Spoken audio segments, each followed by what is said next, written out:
इन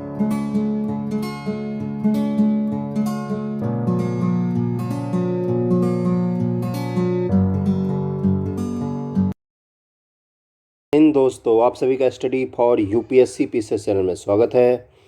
फिर से हम करंट अफेयर का ये जो बुक लेके आया था मैं, इसको स्पर्धा प्रकाशन इसके राष्ट्रीय जो है राष्ट्रीय समसामयिकी उसको कंप्लीट करेंगे आज। 96 क्वेश्चन का सेट होगा ये। आप लोग अंत तक देखना, बेहतरीन 96 क्वेश्चन है जो सीधे सीधे बीपीएससी में पूछे जा सकते हैं। ओके, और 2 दिन का गैप हो गया था, अब तो वीडियो अब रोज़ ही आएंगे जब तक बीपीएससी नहीं होगा तब तक के लिए। चलो शुरू करते हैं। पहला है कि पेट्रोलियम और प्राकृतिक गैस मंत्रालय के अनुसार प्रधानमंत्री उज्ज्वला योजना के तहत लगभग कितने लोगों को रोजगार दिया गया है? तो पहला का क्या हो जाएगा? पहला का हो जाएगा 1 लाख लोगों को रोजगार दिया गया है, 1 लाख लोगों को। ओके, दूसरा क्वेश्चन है कि भारत का सबसे बड़ा आईपीओ लाने की तैयारी में जुटी एलआईसी लाइफ इंश्योरेंस कंपनी जो है भारत सरकार का, इन्हें कितने करोड़ रुपए जुटाने की योजना बनाई है? एलआईसी अपना शेयर मार्केट में पहली बार शेयर बेचने आ रही है। संपूर्ण रूप से नहीं बेचेगी, कुछ ही परसेंट बेचेगी, लेकिन इतनी बड़ी एलआईसी कंपनी है उसका छोटा सा परसेंटेज भी बहुत बड़ी रकम हो जाती है। तो पूछ रहा है कि वो कितने पैसे जुटाने की कोशिश कर रही है। तो दूसरा क्या आंसर हो जाएगा? दूसरा का हो जाएगा बी, 65,400 रुपये का अनुमान लगाया एलआईसी ने कि उसने शेयर बेच के 65,400 रुपये कमाने हैं। अगला है कितने वर्षों के बाद हाल ही में भारत T20 क्रिकेट रैंकिंग में फिर से शीर्ष पर पहुंच गया है? तो तीसरे का क्या होगा? तीसरे का हो जाएगा सी, 6 वर्षों के बाद। चौथा क्वेश्चन है कि जल शक्ति मंत्रालय के अनुसार जल जीवन मिशन के तहत देश के कितने जिलों के हर घर नल का पानी उपलब्ध कराने का मुकाम हासिल कर लिया है? देश के कितने जिले, ये पूछ रहा है। तो चौथा का क्या आंसर हो जाएगा? चौथा का हो जाएगा 100 जिले ऐसे हैं जहाँ तक ये जो जल शक्ति मंत्रालय है इसने बोला है कि जल जीवन मिशन के तहत हर घर तक हमने 100 जिलों में पानी पहुंचा दिया है। अगले क्वेश्चन पे चलते, पांचवा, कि केंद्रीय बजट 2022-23 जो केंद्रीय बजट आया था इस बार फरवरी में शहरी स्वच्छ भारत मिशन 2.0 के लिए कितनी राशि आवंटित की गई है? शहरी स्वच्छ भारत मिशन कौन से मंत्रालय के तहत होता है? शहरी विकास मंत्रालय, शहरी विकास मंत्रालय। ओके, तो इसमें पूछा है कि कितनी राशि आवंटित की गई है। तो पाँचवें का क्या आंसर हो जाएगा? इसका हो जाएगा सी, 1400 करोड़ रुपए के और जुटाने के 1400 करोड़ रुपए आवंटित किया गया है स्वच्छ भारत मिशन 2. जो शहर के लिए, अर्बन, ग्रामीण के लिए अलग होता है। छठा है केंद्रीय बजट 21-22 के अनुसार भारतमाला फेज़ 2 परियोजना के तहत कितने किलोमीटर लंबी सड़क बनाई जाएगी? 21-22 में ये घोषणा हुआ था।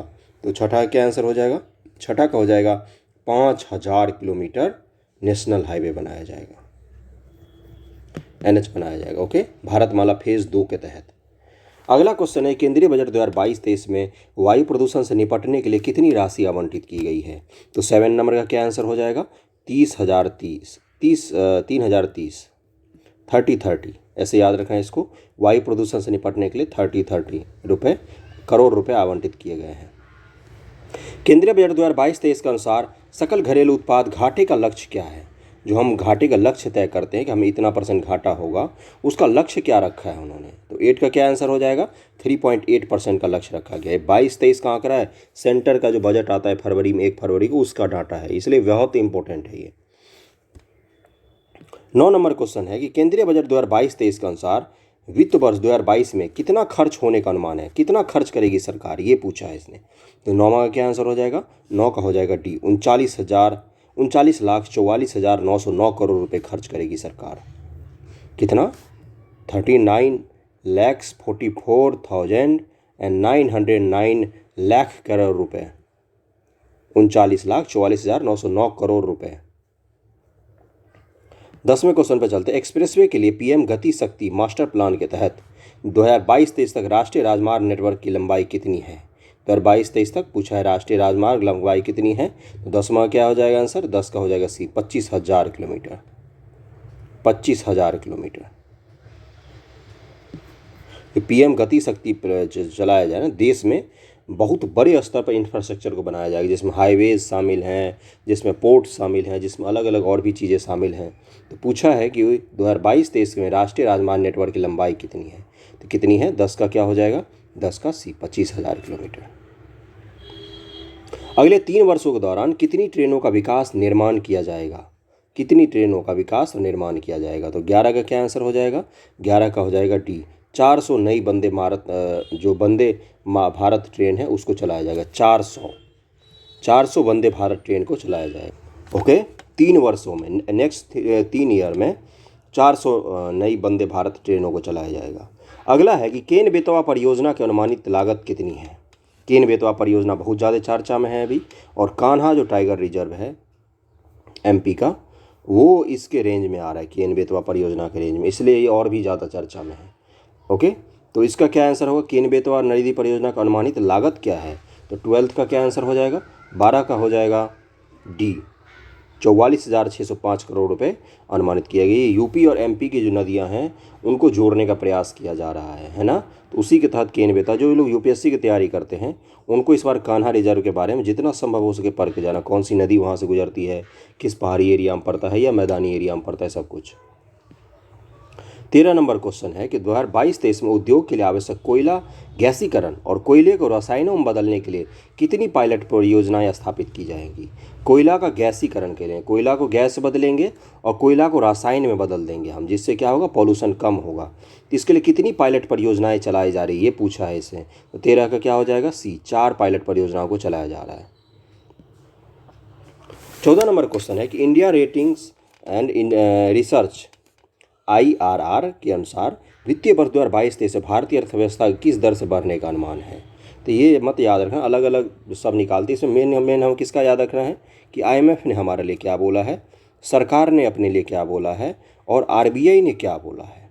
किसका किसका याद रखना है कि IMF ने क्या अनुमान लगाया है, सरकार ने अपने इकोनॉमिक सर्वे और बजट में क्या बोला है वृद्धि का अनुमान, और जो RBI है, RBI जो डेटा प्रकाशित करती है कि हमारे अर्थव्यवस्था के लक्ष्य हमने इतना तय किया है, हम इतना रफ्तार से बढ़ रहे हैं, वो डेटा, ये डेटा ज़रूर पढ़ के जाना। बाकी किसी का भी डेटा मत पढ़ना। हर 4 महीने 3 महीने पर ये डेटा आती है कि कौन कितने रफ्तार से बढ़ रहा है, कितने रफ्तार से नहीं, तो ये मायने नहीं रखता उतना, ठीक है ना। तो हमें 3 ही का पढ़ना है बस।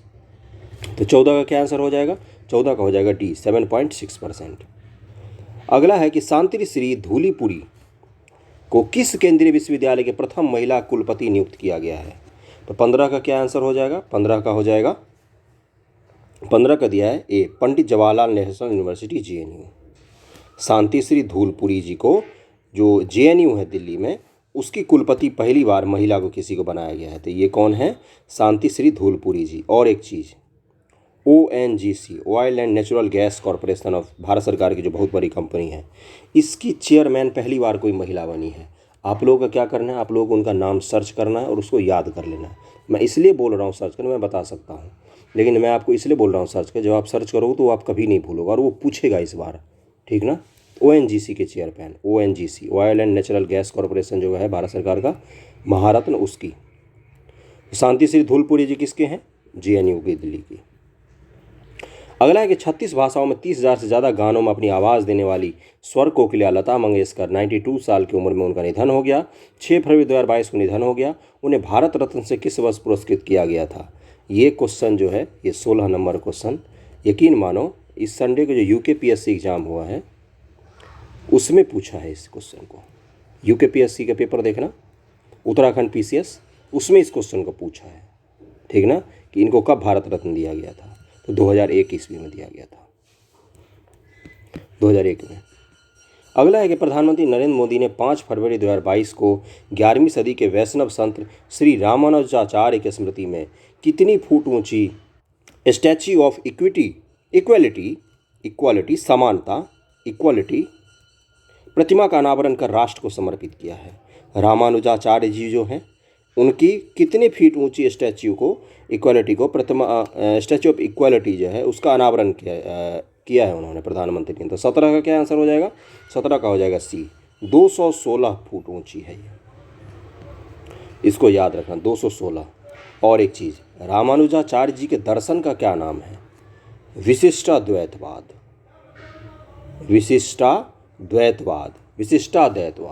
इसको याद रखना, 216 फुट विशिष्टाद्वैतवाद, रामानुजाचार्य जी हैं, ठीक ना। और जो सबसे पहले संत हैं 750 के आसपास जिनका जन्म हुआ है, शंकराचार्य। उसके बाद प्रमुख संत में रामानुजाचार्य ही आते हैं, ठीक ना। और शंकराचार्य के दर्शन जी का क्या नाम है उनका? द्वैतावाद, द्वैतवाद, ठीक ना।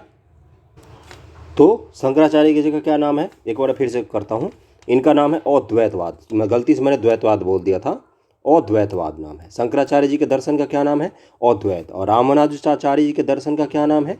विशिष्टाद्वैतवाद। इसको याद इसलिए रखना क्योंकि स्टेट पीसीएस को टफ करना होगा तो वो यही पूछेगा, और यूपीएससी को अगर इजी पूछना होगा तो वो यही पूछेगा, है ना। तो 17 का क्या आंसर था? 17 का आंसर था सी, 216 फुट। क्या होता है द्वैतावाद? कभी सोचा है बैठ के क्या, या पढ़ा है कभी क्या? द्वैतावाद होता है कि ब्रह्मम एकम जगत मिथ्या, या ब्रह्मम सत्यम जगत मिथ्या, ये दो चीज़ बोले जाते हैं कि ब्रह्म ही एक है, बाकी पूरा संसार क्या है? माया है। ब्रह्म यानी कि परम शक्ति, जिसको हम भगवान बोलते हैं, देवता बोलते हैं, वही एक है, बाकी पूरा विश्व क्या है? वो माया है, माया बोलते हैं उसको, है ना। यानी कि जो हम इंसान हैं, हमारे और ब्रह्म के बीच में कौन सी चीज़ बाधा आ रही है? माया। मैं थोड़ा समझाने की कोशिश करता हूँ, समझना। नहीं अच्छा लगे तो कमेंट करो, बता देना कि नहीं अच्छा था।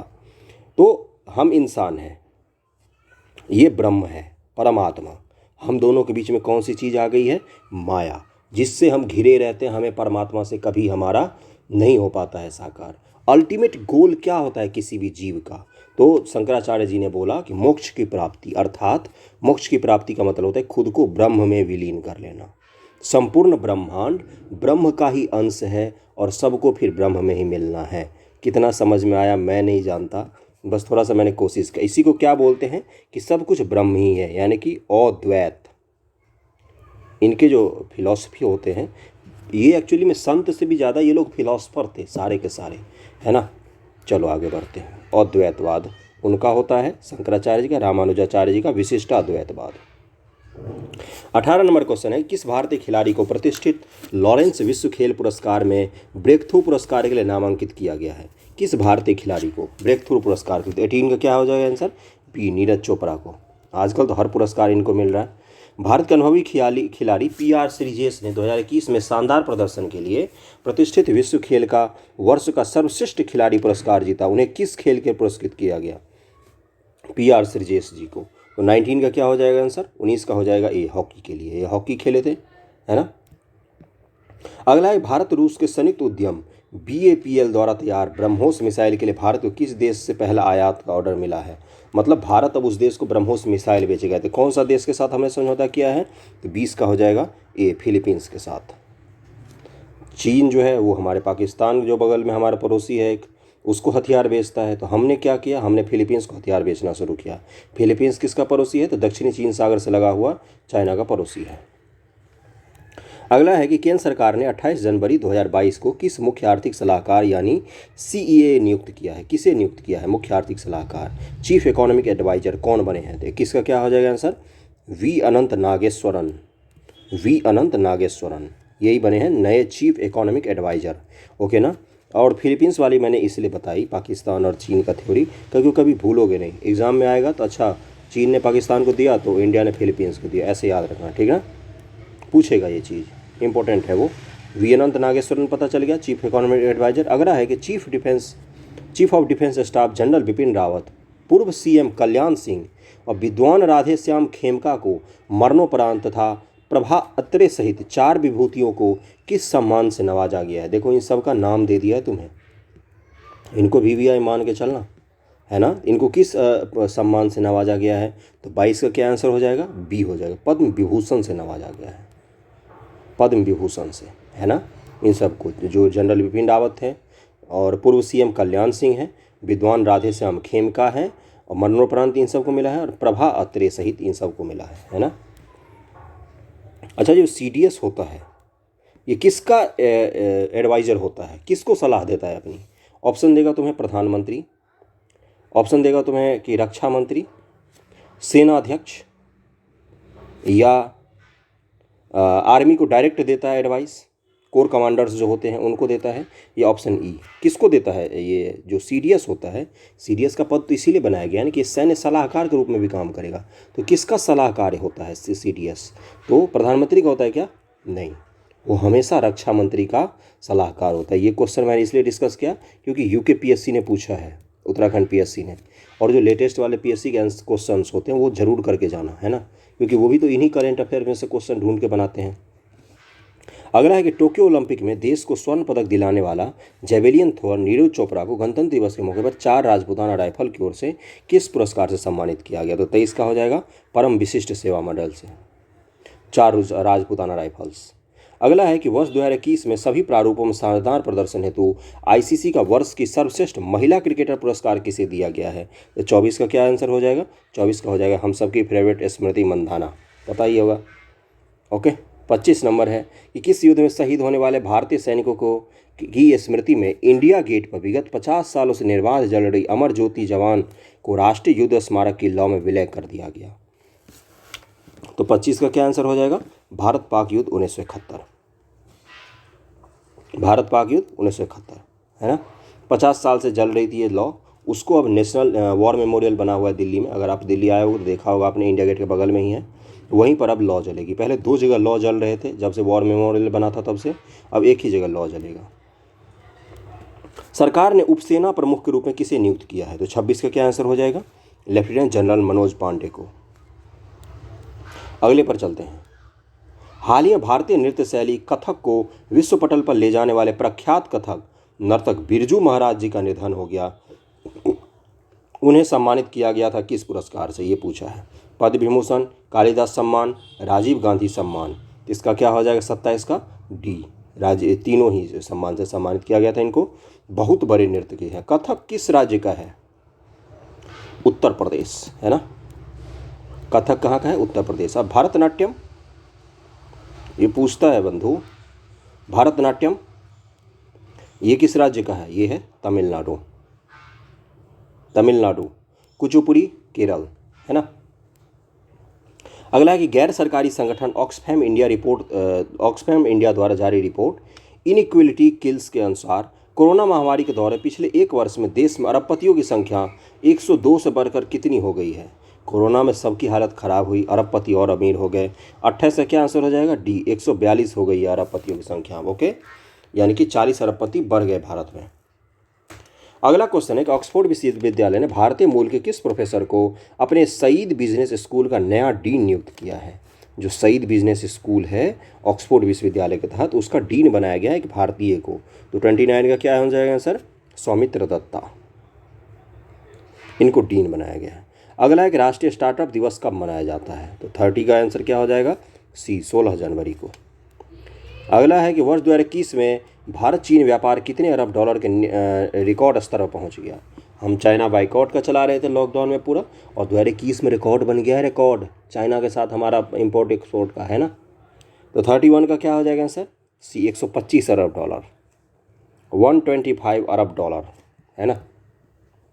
भारतीय अंतरिक्ष अनुसंधान संगठन का अध्यक्ष किसे नियुक्त किया गया? इसरो के। ये सब VVI क्वेश्चन है, जरूर पूछेगा, इस तरह क्वेश्चन है। 32 का क्या आंसर हो जाएगा? ए, एस सोमनाथ जी को इसरो का नया चीफ बनाया गया। इससे पहले कौन थे? के सिवन। इससे पहले वाला भी याद रखना और वर्तमान वाला भी। भारत ने वर्ष 2021 के दौरान सोने के आयात में 10 वर्ष का रिकॉर्ड तोड़कर कितने टन सोने का आयात किया? हमने बाहर से रिकॉर्ड तोड़ सोना मंगाया है, तो कितना टन मंगाया ये पूछ रहा है। तो 33 का क्या हो जाएगा? 1050 टन सोना भारत में मंगाया गया है पिछले 1 साल के दौरान। केंद्र सरकार ने 34 नंबर, केंद्र सरकार ने राज्य में सशस्त्र बल विशेषाधिकार अधिनियम अप्सपा को 6 महीने के लिए बढ़ा दिया है। इसका लेटेस्ट क्या है? बहुत सारे जगह से हटाया भी गया है, जैसे नागालैंड से हटाया गया है, असम के कुछ इलाकों से हटाया गया है। संपूर्ण रूप से नहीं, वो डिस्ट्रिक्ट वाइज होता है कि चलो इस डिस्ट्रिक्ट से हटा लेते हैं ना। साथ ही 30 दिसंबर से 6 महीने के लिए पूरे राज्य को अशांत क्षेत्र घोषित कर दिया है। ये एक ही राज्य है ऐसा जिसको कर दिया गया है, नागालैंड है ना। इंसर्जेंसी बहुत ज़्यादा होती है यहाँ है ना। नागालैंड को भारत में मिलाने की भी इतिहास बहुत सुंदर है, पढ़ना कभी। कितनी मेहनत से उस समय प्रधानमंत्री पंडित नेहरू ने इसको मिलाया था भारत में, नागालैंड को। ये कभी भी भारत के साथ नहीं रहना चाहते थे। 35 नंबर क्वेश्चन है कि नवाचार उद्यमिता विकास को बढ़ावा देने के मामले में लगातार तीसरे वर्ष इस स्थान पर कौन रहा? IIT Bombay, Kanpur, IIT Delhi, Madras. तो 35 का क्या आंसर हो जाएगा? IIT Madras, IITM Madras. अगला है 36 नंबर कि इस वर्ष 2022 से शेयरों की खरीद बिक्री का निपटान करने के लिए किस व्यवस्था को लागू किया गया है? शेयरों की खरीद बिक्री का निपटान करने के लिए किस व्यवस्था को लागू किया गया है? तो 36 का हो जाएगा T+1 व्यवस्था को लागू किया गया है। T+1 है ना, T+1 व्यवस्था को लागू किया गया है। कौन करेगा इसको? सेबी सब कुछ देखता है तो शेयर मार्केट का तो वही करेगा। 37 नंबर क्वेश्चन है, केंद्र ने उपराष्ट्रीय सुरक्षा सलाहकार डिप्टी एनएसए को किसे नियुक्त किया है? एनएसए तो है अजीत डोभाल जी, और डिप्टी एनएसए पूछ रहा है, तो 37 का क्या हो जाएगा आंसर? ए विक्रम मिश्री को, इनको नियुक्त किया गया डिप्टी एनएसए। 38 है कि किस नीति आयोग के चौथे स्वास्थ्य सूचकांक के अनुसार बड़े राज्यों में सभी मानकों पर स्वास्थ्य के क्षेत्र में पहले, दूसरे और तीसरे स्थान पर कौन से हैं? स्वास्थ्य के क्षेत्र में जो नीति आयोग स्वास्थ्य सूचकांक निकालता है उसमें पूछा है कि टॉप 3 रैंक गेनर कौन है बड़े राज्यों में, छोटे राज्य नहीं, बड़े राज्यों में। तो 38 का क्या हो जाएगा आंसर? 38 का हो जाएगा, सबसे टॉप पर है केरल, उसके बाद तमिलनाडु, उसके बाद तेलंगाना, है ना, केरल KTT, केरल तमिलनाडु तेलंगाना, केरल तमिलनाडु तेलंगाना, इसलिए बार बार बोल रहा हूँ क्योंकि याद हो जाए। नीचे से कौन था? सबसे खराब था उत्तर प्रदेश। अगला है 39 नंबर, नीति आयोग के चौथे स्वास्थ्य सूचकांक के अनुसार बड़े राज्यों में सभी मानकों पर स्वास्थ्य के क्षेत्र में कौन सा सबसे पीछे है? तो 39 का क्या हो जाएगा आंसर? 39 का हो जाएगा उत्तर प्रदेश। सबसे अच्छा कौन? केरल, फिर तमिलनाडु, फिर तेलंगाना। सबसे बुरा कौन? उत्तर प्रदेश। उत्तर प्रदेश वाले सोचें। अगला क्वेश्चन है 40 नंबर कि नीति आयोग के चौथे स्वास्थ्य सूचकांक के अनुसार छोटे राज्यों में सभी मानकों पर स्वास्थ्य के क्षेत्र में कौन सा राज्य शीर्ष पर है? अब छोटे राज्य की बात कर रही है, तो 40 का क्या हो जाएगा आंसर? मिजोरम टॉप पर है। छोटे राज्यों में टॉप पर कौन? मिजोरम। बड़े राज्यों में टॉप पर कौन? केरल, याद रखना है इसको। अगला क्वेश्चन है कि भारत ने हाल ही में किस बैलिस्टिक मिसाइल का सफल परीक्षण किया? 41 number question, very very important. 41 का क्या हो जाएगा? प्रहार, है ना। अगला क्वेश्चन है 42 नंबर, 2021 में भारत का सबसे बड़ा IPO कौन रहा? सबसे बड़ा जो कंपनी, IPO मतलब होता है शेयर, पहला शेयर, कौन सी कंपनी सबसे बड़े रकम का जारी किया? तो 42 का क्या हो जाएगा आंसर? कौन सी का रहा? तो पेटीएम का। लेकिन इसका बहुत बुरा हाल हुआ। जिस समय जारी किया था उस समय 1 लाख का एक शेयर मिल रहा था, अभी तो 10 या 20 हज़ार का भी नहीं मिल रहा। बहुत बुरा हाल रहा। पेटीएम का IPO सबसे बड़ा था। अगला है कि हुरून इंडिया 500 लिस्ट के अनुसार 2021 में भारत की सबसे मूल्यवान सरकारी कंपनी कौन सी है? तो 43 का क्या आंसर हो जाएगा? SBI, state bank of India. 44 number है, किस प्रसिद्ध क्रिकेटर ने 41 साल की उम्र में क्रिकेट के सभी प्रारूपों से संन्यास ले लिया? किसने संन्यास की घोषणा कर दी? तो हरभजन सिंह ने। अब तो राज्यसभा में जाएंगे ये। 45 है, किस राज्य सरकार ने कक्षा 1 से 8 तक के छात्राओं के लिए समाज के प्रति अधिक संवेदनशील बनाने हेतु खुशहाली पाठ्यक्रम शुरू करने की घोषणा की है? 1 से 8 तक के बच्चों के लिए खुशहाली कार्यक्रम चलाएगी। कौन सी सरकार चलाएगी? तो 45 का हो जाएगा बी, उत्तर प्रदेश की सरकार चलाएगी। 46 है कि किदाम्बी श्रीकांत ने BWF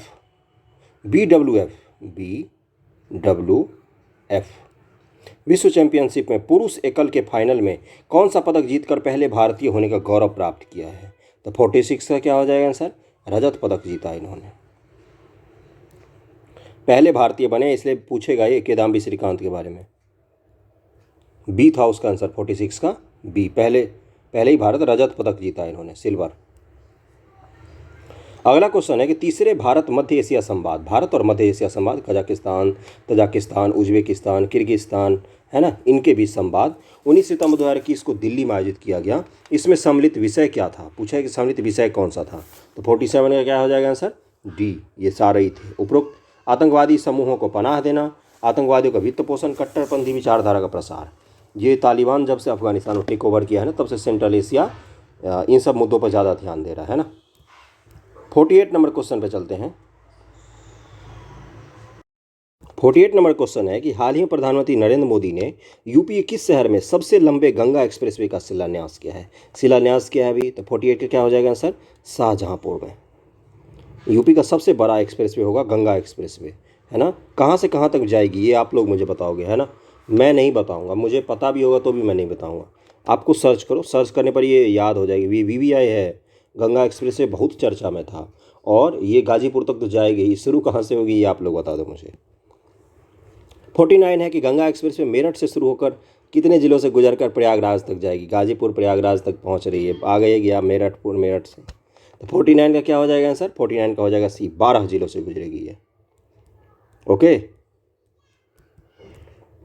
अगला है कि 50 नंबर, गंगा एक्सप्रेस पर कुल कितने रुपए का खर्च अनुमानित है?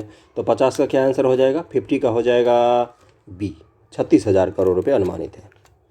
36,000 crore Ganga express way. Ganga express way बहुत इंपॉर्टेंट है। 51 पे चलते हैं। 51 नंबर क्वेश्चन है कि हाल ही में भारत ने नई पीढ़ी की 2000 किलोमीटर मारक क्षमता वाले किस परमाणु सक्षम बैलिस्टिक मिसाइल का सफल परीक्षण किया है? तो इसका क्या हो जाएगा आंसर? 51 का अग्नि पी प्राइम, अग्नि पी प्राइम। अग्नि मिसाइल जो है उसी का प्राइम वर्जन लॉन्च किया है ना। 2000 किलोमीटर तक की मारक क्षमता है, परमाणु वॉरहेड ले जा सकती है। तो 2000 किलोमीटर याद रखना, ये 2000 किलोमीटर।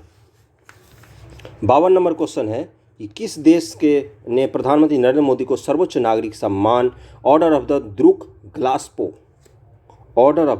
ग्लासपो देने की घोषणा की है? 52 का क्या हो जाएगा आंसर? 52 का हो जाएगा भूटान। भूटान प्रधानमंत्री नरेंद्र मोदी को इस पुरस्कार से सम्मानित करेगा। 53 है कि बुनियादी साक्षरता और संख्यात्मक सूचकांक 2021 में बड़े राज्यों में प्रथम और अंतिम स्थान क्रमशः किन राज्यों को मिला है? बुनियादी साक्षरता और संख्यात्मक सुरक्षा सूचकांक 2021 में बड़ा राज्य में प्रथम भी और बड़ा राज्य में अंतिम पूछा है इसने। तो 53 का क्या हो जाएगा आंसर? पश्चिम बंगाल प्रथम स्थान पर है और बिहार सबसे अंतिम स्थान पर है। 54 नंबर क्वेश्चन है कि बुनियादी साक्षरता एवं संख्यात्मकता सूचकांक 2021 में छोटे राज्यों में प्रथम और अंतिम स्थान किन राज्यों को मिला है? छोटे राज्य की बात कर रहे थे। 54 का क्या हो जाएगा आंसर? 54 का हो जाएगा केरल और झारखंड। 55 है कि यूनेस्को ने 15 सितंबर 2021 को कहाँ के दुर्गा पूजा उत्सव को विश्व विरासत में स्थल दिया है? दुर्गा पूजा के लिए तो एक ही शहर जाना जाता है, यूनेस्को वर्ल्ड हेरिटेज घोषित कर दिया है। अब और क्या चाहिए भाई? तो 55 का हो जाएगा कोलकाता का। 56 नंबर क्वेश्चन है, केंद्रीय मंत्रिमंडल ने 15 सितंबर 2021 को देश में बनने वाले से जुड़ी PLI योजना को मंजूरी दी है। कौन सी योजना बनेगी? तो सेमीकंडक्टर, डिस्प्ले बोर्ड, ए और बी दोनों, इनमें से कोई नहीं। इस योजना का क्या नाम है? PLI योजना। किसका निर्माण होगा ये पूछा है। तो 56 का क्या हो जाएगा? सेमीकंडक्टर और डिस्प्ले, जो मोबाइल में सेमीकंडक्टर्स के यूज होते हैं, चिप वगैरह बनते हैं, उनको भी, और डिस्प्ले भी बनेगा। डिस्प्ले बोर्ड जो होता है उसको निर्माण देने के लिए PLI योजना लाई गई है, उसको मंजूरी दी जाएगी इसके तहत। इससे क्या होगा? देश में ये सब चीज़ें बनेंगी खूब। 57 है, केंद्रीय मंत्रिमंडल ने प्रधानमंत्री कृषि सिंचाई योजना PMKSY को कितने वर्षों के लिए और बढ़ा दिया है? तो 57 का क्या हो जाएगा आंसर? बी, 5 वर्षों के लिए बढ़ा दिया गया है प्रधानमंत्री कृषि सिंचाई योजना को। अगले पर चलते हैं। 58, भारत को किस अंतर्राष्ट्रीय संगठन की परिषद में 2022-23 के लिए फिर से सदस्य चुना गया है? अंतर्राष्ट्रीय संगठन की परिषद में फिर से सदस्य चुना गया है। तो 58 का क्या हो जाएगा आंसर? ए, अंतर्राष्ट्रीय समुद्री संगठन IMO, है ना, अंतर्राष्ट्रीय समुद्री संगठन में। 59 नंबर क्वेश्चन है, एक प्रसिद्ध साहित्यकार असगर वजाहत को 2021 का व्यास सम्मान उनकी किस कृति हेतु दिया गया है? जो असगर वजाहत हैं इनको व्यास सम्मान प्रदान किया गया है। तो उन्होंने कौन सी ऐसी बुक की रचना की जिसके लिए उनको दिया गया है? तो 59 का क्या आंसर हो जाएगा? बी, महाबली। अगला है 60 नंबर कि अभिनेत्री मॉडल हरनाज संधू ने 13 दिसंबर 2021 को किस प्रतियोगिता में खिताब जीतकर इतिहास रच दिया? तो 60 का क्या आंसर हो जाएगा? मिस यूनिवर्स का खिताब जीता है उन्होंने। 61 है कि निम्नलिखित में से किस खिलाड़ी को विश्व एथलेटिक्स ने देश में प्रतिभाओं को तराशने और लैंगिक समानता की पैरवी के लिए वर्ष की सर्वश्रेष्ठ महिला का पुरस्कार दिया गया है? लैंगिक समानता की पैरवी के लिए। 61 का क्या हो जाएगा आंसर? सी, अंजू बॉबी जॉर्ज को विश्व एथलेटिक्स ने दिया इनको पुरस्कार, अंजू बॉबी जॉर्ज। 62 है कि सरकार द्वारा जारी की गई अटल रैंकिंग और of institutions on innovation achievement 2021, Atal ranking of institutions on innovation achievement 2021 तो किस संस्थान को लगातार तीसरे वर्ष तकनीकी श्रेणी में सबसे इनोवेटिव शैक्षणिक संस्थान होने का दर्जा मिला है? टेक्निकल जो श्रेणी होती है उसमें सबसे इनोवेटिव संस्थान है ये। तो 62 का क्या हो जाएगा? 62 का हो जाएगा डी, IIT मद्रास को। 63 है कि एक राष्ट्र एक विधायी प्लेटफॉर्म की अवधारणा निम्नलिखित में से किसके द्वारा प्रस्तुत की गई है? एक राष्ट्र एक विधायी प्लेटफॉर्म, तो 63 का क्या आंसर हो जाएगा? प्रधानमंत्री नरेंद्र मोदी द्वारा। 64 है कि राष्ट्रीय परिवार स्वास्थ्य सर्वेक्षण 5 जो नेशनल फैमिली हेल्थ सर्वे का 5वां भाग आया 19 से 21 ईस्वी तक चला, पहली बात तो ये याद रखना है ना, के अनुसार निम्नलिखित में किस राज्य में कुल प्रजनन दर सबसे कम है? वहाँ पर जो टोटल फर्टिलिटी रेट है TFR वो सबसे कम है, तो 64 का क्या हो जाएगा आंसर? सिक्किम में। INS वेला इंडियन नेवल शिप वेला के बारे में निम्नलिखित में कौन सा कथन सत्य है, ये पूछा है। तो 65 का, इसे 24 नवंबर 2021 को भारतीय सेना को सौंपा गया, गलत है ये। उसके बाद से यह P-75 श्रृंखला की चौथी पनडुब्बी है, गलत है। गलत मतलब ये आंसर नहीं है, बाकी ये दोनों तो सही ही है। उसके बाद है कि इससे पूर्व INS कलवरी और INS खांडेरी तथा INS करंज नौसेना को सौंपा जा चुका है। कल भी मैंने बताया था KKK और BBB जो प्रोजेक्ट 75 है उसके तहत इसको बनाया जा रहा है। KKK क्या है? कलवरी है, करंज है, और उसके बाद से एक और का क्या नाम मैं भूल रहा हूँ, कलवरी है, करंज है, एक और के से नाम है, और बी से क्या है? वागीसरी है, वेला है, और एक और वी से है। दोनों में से एक एक का नाम भूल गया है ना। तो ये 6 पनडुब्बी बनाई जा रही है, इसके अलावा और भी बनेगा, लेकिन प्रोजेक्ट 75 में अभी यही बन रही है पनडुब्बी है। ये किसकी मदद से हम बना रहे हैं? तो फ्रांस की मदद से बना रहे हैं हम। ओके, तो इसका तीनों ही सही है, उपरोक्त सभी ही। 66 है कि राष्ट्रीय परिवार स्वास्थ्य सर्वेक्षण 5 2019-21 के अनुसार, रिपोर्ट के अनुसार निम्नलिखित में कौन सा युग्म सही सुमेलित नहीं है, ये पूछा है ना। कुल प्रजनन दर 2.0, ये तो सही है। जन्म के समय लिंगानुपात 9:29। उसके बाद से है कि समग्र लिंगानुपात 1020, ये सही है। हमारा देश का जो फैमिली हेल्थ सर्वे के हिसाब से हमारे देश का लिंगानुपात पॉजिटिव में चल रहा है, यानी कि महिलाएं अधिक होंगी, 1000 पुरुषों पर 1020 महिलाएं होंगी। और 15 से 49 वर्ष आयु की ऐसी महिलाओं का प्रतिशत जिनका बैंक में खाता और वे उनका परिचालन करती हैं, तो 34.5%। तो इसका आंसर क्या है? डी गलत दिया है इसने। 66 का डी गलत था, है ना। 67 है कि राष्ट्रीय परिवार स्वास्थ्य सर्वेक्षण 5 नेशनल फैमिली हेल्थ सर्वे बहुत इंपॉर्टेंट है, के अनुसार भारत में लिंगानुपात कितना है? तो कितना है? 1020 है। इसको जरूर याद रखना। ACROSS एक्रॉस निम्नलिखित में किस मंत्रालय की एक अम्ब्रेला योजना है? तो 68 का क्या हो जाएगा आंसर? पृथ्वी विज्ञान मंत्रालय का। 69 है कि ओ स्मार्ट नामक योजना का संबंध निम्नलिखित में से किससे है? ओ स्मार्ट योजना, तो 69 का क्या हो जाएगा? समुद्र और महासागर से। और जो एक और हमारा चल रहा है सागर परियोजना, वो भी यही है। और जो भारत के इंडियन ओशियन में जो हमारे फ्रेंडली कंट्रीज़ हैं उनके साथ सामरिक संबंध को बढ़ाने के लिए। 70 है कि 24 से 27 नवंबर 2021 को आपदा प्रबंधन में पर 5वीं कांग्रेस का आयोजन कहाँ पर किया गया है? तो 70 का क्या हो जाएगा? नई दिल्ली में किया गया। 71 है कि मैसूर घोषणा 2021 का संबंध निम्नलिखित में किससे है? महिलाओं के विरुद्ध सभी प्रकार के भेदभाव की समाप्ति, घरेलू कार्यों में बाल श्रम के समूल उन्मूलन से। उसके बाद से है कि पंचायती राज संस्थाओं द्वारा कॉमन न्यूनतम सेवाएं उपलब्ध कराना। तो मैसूर घोषणा किससे संबंधित है? तो पंचायती राज्यों से संबंधित है। 71 का हो जाएगा सी। मैसूर घोषणा किससे संबंधित है? पंचायती राज संस्थानों द्वारा कॉमन न्यूनतम सेवाएं उपलब्ध कराने से। 72 है कि निम्नलिखित में किसे पुनर्स्थापन प्रजनन दर रिप्लेसमेंट लेबर फर्टिलिटी रेट के रूप में स्वीकार किया गया है? तो 72 का क्या हो जाएगा आंसर? सी 2.1 को। 2.1 को क्या कहा जाता है? Replacement level fertility rate. Replacement करना जरूरी हो जाता है जब TFR आपका 2.1 पहुंच जाए तो। मेट्रो रेल सेवा के विभिन्न प्रारूपों के संदर्भ में निम्नलिखित में से कौन सा सुमेलित नहीं है? नासिक में मेट्रोनिया, श्रीनगर में मेट्रोलाइट, गोरखपुर में मेट्रोलाइट, जम्मू में मेट्रो रेल, क्या इसमें सुमेलित नहीं है? ये पूछा है। तो 73 क्या हो जाएगा आंसर? डी, जम्मू में मेट्रो रेल नहीं है। ओके। 74 के भारतीय वाणिज्य और उद्योग मंत्रालय द्वारा विभिन्न राज्यों में लॉजिस्टिक ईज सहजता पर लीड्स रिपोर्ट 2021 जारी की गई। इस रिपोर्ट के अनुसार राज्यों की श्रेणी में किस राज्य को शीर्ष स्थान प्राप्त हुआ है? जो हमारे नीति आयोग वाणिज्य और मंत्रालय जो है वो जो एक रिपोर्ट निकालती है लॉजिस्टिक में देश में सबसे अच्छा कौन सा राज्य परफॉर्म कर रहा है। लॉजिस्टिक यानी कि आयात निर्यात वहाँ पर अच्छे से हो पाता है। तो 74 का क्या आंसर हो जाएगा? 74 का हो जाएगा सी, गुजरात। 75 है कि तेंजिंग नार्गो राष्ट्रीय साहस पुरस्कार 2020 के विजेता निम्न से कौन नहीं है, ये पूछा है। तो 3 के नाम आप याद कर लेना, एक नहीं है, उनके नाम मैं बता देता हूँ। तो 75 का हो जाएगा ए अपर्णा कुमार, ये तेनजिंग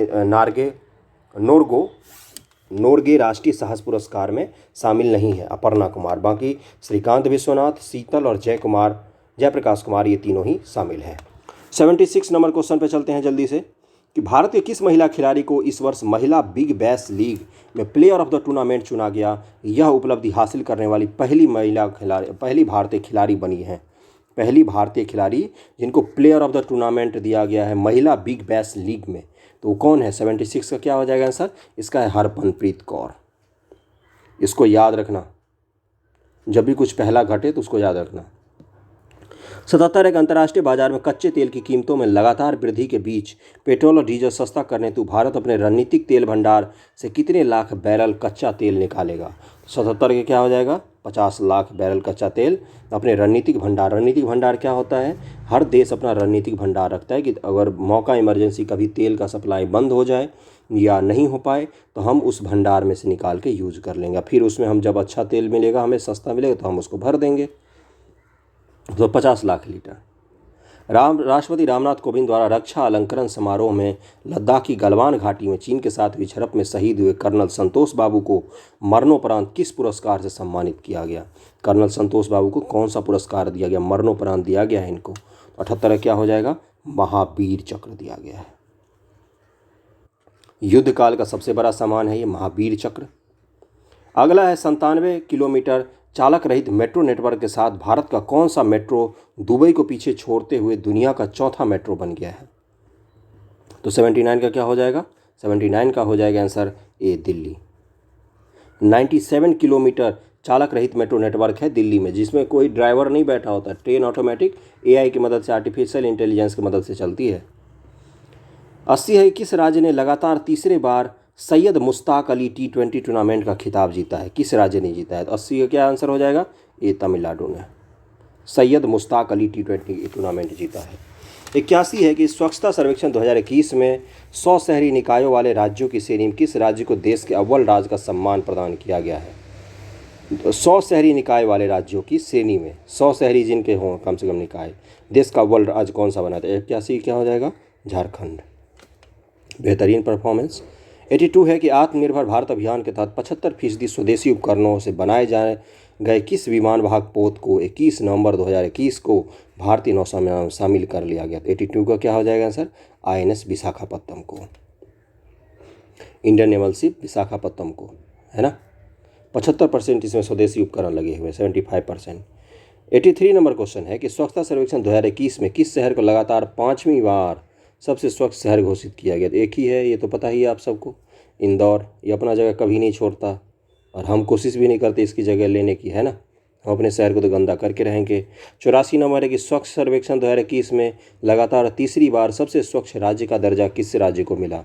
सबसे स्वच्छ राज्य का दर्जा लगातार तीसरी बार मिला है। तो 84 का क्या हो जाएगा आंसर, डी छत्तीसगढ़ को। 85 है कि 52 में IFFI समारोह में किसे Indian personality of the year पुरस्कार से सम्मानित किया गया। तो 85 का क्या हो जाएगा आंसर, 85 का हो जाएगा हेमा मालिनी जी को। केंटारो बेस्ती हैं, ये मथुरा के सांसद हैं। 86 नंबर पे चलते हैं। 52 में IFFI समारोह में सत्यजीत रे बेहतरीन ऑस्कर विनर डायरेक्टर, भारत के one of the best director थे, जिनका निधन हो गया बहुत साल पहले ही। इनको वो मिला है, ऑस्कर मिला है, और ऑस्कर इनको घर आके दिया गया है ना। 86 है, तो इसका 52 में IFF समारोह में सत्यजीत रे लाइफ टाइम अचीवमेंट पुरस्कार किसे प्रदान किया गया। सत्यजीत रे जी के नाम से पुरस्कार चलता है, लाइफ टाइम अचीवमेंट पुरस्कार किसको दिया गया। तो 86 का क्या हो जाएगा आंसर, मार्टिन स्कॉर्सेज इस्तवान अस्टाबो को, इस्तवान अस्टाबो, है ना, इनको दिया गया है। 87 है कि हाल ही में देश का सबसे लंबा 341 किलोमीटर एक्सप्रेसवे किस राज्य में जनता के लिए खोला गया है। 87 का क्या आंसर हो जाएगा, बी उत्तर प्रदेश में 341 किलोमीटर लंबा एक्सप्रेसवे खोला गया जनता के लिए। 88 है कि देश के सबसे लंबे पूर्वांचल एक्सप्रेस का उद्घाटन प्रधानमंत्री नरेंद्र मोदी ने कहाँ पर किया। पूर्वांचल एक्सप्रेसवे का उद्घाटन किया है इसका है ना, वो गंगा एक्सप्रेसवे का शिलान्यास किया था, इसका उद्घाटन है। 88 क्या हो जाएगा आंसर, ये सुल्तानपुर। अगला है कि 89 नंबर कि राष्ट्रीय क्रिकेट अकादमी का नया प्रमुख किसे बनाया गया है। जो नेशनल क्रिकेट एकेडमी है उसका नया प्रमुख किसे बनाया गया है। 89 का क्या हो जाएगा आंसर, VVS लक्ष्मण को, VVS लक्ष्मण। 90 है कि राष्ट्रपति द्वारा पहली बार कितने खिलाड़ियों को देश के सर्वोच्च खेल सम्मान मेजर ध्यानचंद खेल रत्न पुरस्कार से सम्मानित किया गया है। तो 90 का क्या आंसर हो जाएगा, 12 खिलाड़ियों को। एक चीज़ और है इस क्वेश्चन में, उसको ध्यान देना। पहले खेल रत्न पुरस्कार का क्या नाम होता था, राजीव गांधी खेल रत्न पुरस्कार, जिसको बदल के क्या कर दिया गया है, मेजर ध्यानचंद खेल रत्न पुरस्कार। ये भी पूछ सकता है ना। 12 खिलाड़ियों को दिया गया है। 91 नंबर क्वेश्चन है कि इस वर्ष कितने खिलाड़ियों को अर्जुन पुरस्कार से सम्मानित किया गया है। तो 91 का क्या हो जाएगा, 35 खिलाड़ियों को। 92 है कि vice admiral R Hari Kumar को किस पद पर नियुक्त किया गया है। Vice admiral R Hari Kumar को। तो 92 का क्या हो जाएगा, नौसेना अध्यक्ष बने हैं आर हरि कुमार। 93 है कि सैन्य शक्ति ranking global fire power index 2021 में भारत को कौन सा स्थान मिला है। ग्लोबल फायर पावर में हम कौन सा स्थान पर। 93 का क्या आंसर हो जाएगा, चौथे स्थान पर है। 94 है कि वर्ष 2021 में भारत के गणतंत्र दिवस परेड में निम्नलिखित में से किस देश के त्रिसेना दस्ते, उसका तीनों आया था, मतलब यानी कि नेवी, एयरफोर्स, आर्मी तीनों ने भाग लिया। तो 94 का क्या हो जाएगा आंसर, बांग्लादेश। आप लोगों को क्या करना है, वीडियो थोड़ा शेयर कर दिया करो, व्यू बढ़ेगा तो थोड़ा सा अच्छा लगता है मुझे भी, है ना। और KBC नैनो की बुक अगर आपको पढ़नी है बिहार समग्र, तो आ जाकर पढ़ सकते हैं। इसके बाद मैं KBC नैनो को करंट अफेयर सोच रहा हूँ करवा दूँ, है ना, वो करेंगे हम कुछ दिनों बाद। और हिस्ट्री का लेक्चर, अच्छा हिस्ट्री पढ़ाता हूँ मैं, जाकर देखना। शिक्षा हमने पढ़ लिया, देश में कैसे बढ़ा था, उसके बाद समाचार पत्रों का इतिहास पढ़ा है, 1857 क्रांति पढ़ी है, प्री मेंस दोनों के हिसाब से, लैंड रेवेन्यू वाला पढ़ा है ना। चलो अगले क्वेश्चन पर चलते हैं। 95 नंबर, नियमित अभ्यास के रूप में ऑपरेशन गर्म हवा और सर्द हवा का संचालन किसके द्वारा किया जाता है। तो 95 का क्या आंसर हो जाएगा, BSF, border security forces.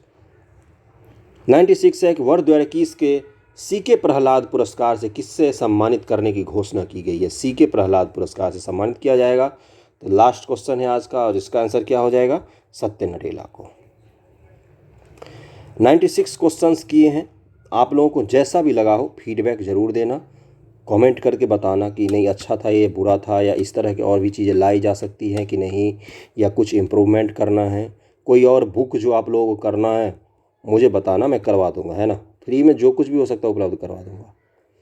Thank you so much. चलो ओके बाय।